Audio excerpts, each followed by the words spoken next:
right, so we have an air standard diesel cycle. We're given the conditions at the beginning of the isentropic compression process. We're given the conditions at the end of the heat addition process, which is state 3. And then we want to find the compression ratio, the cutoff ratio, and the thermal efficiency, and the mean effective pressure of the cycle. So we're making air standard assumptions. Changes in kinetic and potential energy changes are negligible. And we start off by getting our governing equations. So the compression ratio and the cutoff ratio, those just are defined as what they are. So I'm going to go ahead and write those down. And the thermal efficiency, it's on the equation sheet, is W net out over Qn, big Qn. And if I divide through by the mass, which is the same for the entire process, since I'm modeling that air as being within a closed system, that gives me little W net out over Qn. And with a diesel cycle, it's often useful to put things in terms of Q net in as opposed to work net out, because for the work net out, you have the work out from state 2 to 3, the work out from 3 to 4, minus the work in from 1 to 2. So it's just a little bit cleaner to put it in terms of Q net in. So Q net in is Qn minus Q out, which is 1 minus Q out over Qn. And I can put that in terms of what you see here. So if I apply my first law to process 2 to 3 and from 4 to 1, this is the equation that I get. And if you need a little refresher on how we got there, make sure that you go back and rewatch that diesel cycle video, and that goes through the derivation a little bit more in detail. Then my mean effective pressure, once again, going to divide the top and the bottom by the mass and get things in terms of little W net out and the specific volume, the maximum minus minimum specific volume. Then I'm going to put that work net out in terms of Q net in, and I've got Q in, I've got Q out, and then I could put the denominator in terms of V1 times 1 minus 1 over the compression ratio.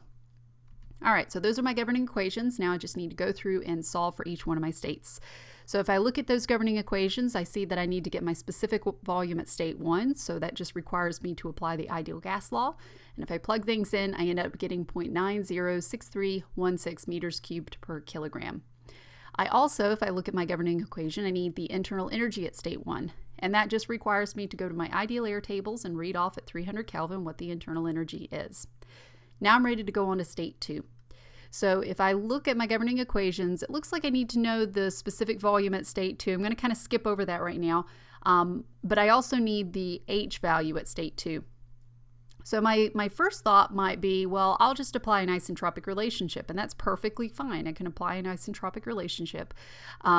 Given that I have air standard assumptions, there's two I can use. I can use the one in terms of relative specific volume ratios, or the one in terms of relative pressure ratios. And I'm going to use the second because I don't actually know V2 over V1, right? That's one I'm supposed to find the compression ratio, V1 over V2. So I don't know the relationship between those specific volumes yet. But I do know the relationship between pressures because P2 and P3 are equal to one another, and I am given P1 and P3. I do need to figure out what PR1 is, and I just read that off the tables at 300 Kelvin. It's 1.386, and if I plug in my numbers, I end up getting my PR2 value. And from there, I can read off the relevant property on the ideal air tables. So it looks like I need H2, so I go ahead and read that off, 1022.82 kilojoules per kilogram. Now I'm ready to go on to state 3. So state 3, I'm given the temperature, so I can just read off looks like I need the H value. So H3, go ahead and read that off at the table. Let's move on to state 4 and see what I've got. So I know from state 3 to state 4, I've got an isentropic expansion process, so I can apply an isentropic relationship. I could take it one step farther. Well, let's go ahead and pull off that VR3 value first. So 2.175, and that's taken it 2150 Kelvin. So I've got my VR3 value. I do need to know V4 over V3. One thing I can say is that, well, V4 and V1 are equal to one another. I can't say the same thing about V3 and V2 because it's a constant pressure, not a constant volume process. And I do know V1. I could apply my ideal gas law and figure out what V3 is. Perfectly fine, I could do that. But I'm going to take a little bit different route because I'm eventually going to have to figure out what V2 is in order to figure out what the compression and the cutoff ratio are. So I'm going to do a manipulation that's pretty common when we look at diesel cycles. So you see how I can say that V4 over V3 is equal to V1 over V3. And this is equal to V1 over V2 times V2 over V3. You see the V2s would just cancel out. I haven't done anything, I haven't changed that value at all.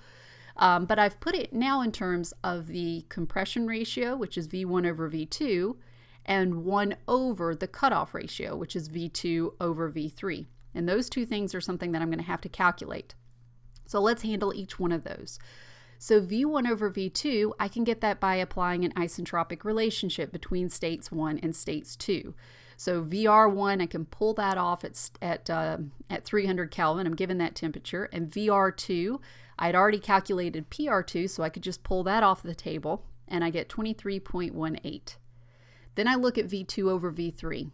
So I can get that. Well, I can't apply an isentropic relationship between 2 and 3 because I don't have an isentropic process, but I can always apply the ideal gas law. My R's cancel out, my pressures cancel out, and so all I'm left with is a relationship between the T2 and T3, and that gives me, let's see, V2, V3, let's see, V2 over V3. Yeah, I just want to make sure that math was right.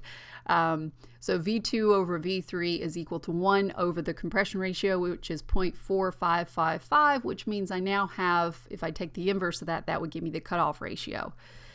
All right, so going back to state 4, if I figure out, if I plug in those values, I get 10.56 for VR4 over VR3.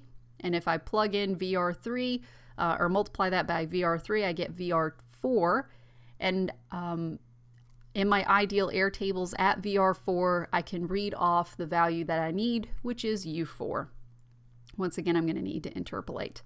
So if I plug everything in, I get all the things that I was looking to find. All right, well, I hope that was helpful. Thank you very much for watching.